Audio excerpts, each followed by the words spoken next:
ఉప్మా పెసరట్టు టేస్ట్‌గా ఉంటుందని తెలుసు గానీ, కందెట్టు ఉప్మా కూడా చాలా టేస్ట్‌గా ఉందండోయ్! కందిపప్పు నానబెట్టేసి, పచ్చిమిర్చి, అల్లం వేసి గ్రైండ్ చేసేటప్పుడు కొంచెం దోసల రుబ్బు, సాల్ట్ వేసి గ్రైండ్ చేసేసుకోవాలి. పెనం బాగా కాలిన తర్వాత ఆయిల్ రాసేసి, గరిటెతో పిండి తీసి పెనం మధ్యలో వేసి అట్టు నెరిపేటప్పుడు ఆ సౌండ్ వస్తుంది చూశారు?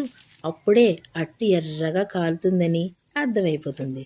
కందెట్టు పైన పచ్చిమిర్చి, అల్లం, జీలకర్ర, ఉల్లిపాయలు దట్టించి ఆయిల్ వేసి అట్టుని రెండు వైపులా ఎర్రగా కాల్చేసుకుని అట్టు మధ్యలో ఉప్మా పెట్టి పల్చగా నెరిపేసి అట్టుని అటు ఇటు ఫోల్డ్ చేసుకుని ప్లేట్లోకి తీసేసుకోవాలి.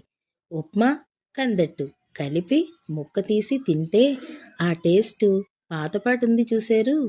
లాహిరి లాహిరి లాహిరిలో ఓహో జగమే ఊగెనుగా అన్నట్టుగా ఉంటుందండి.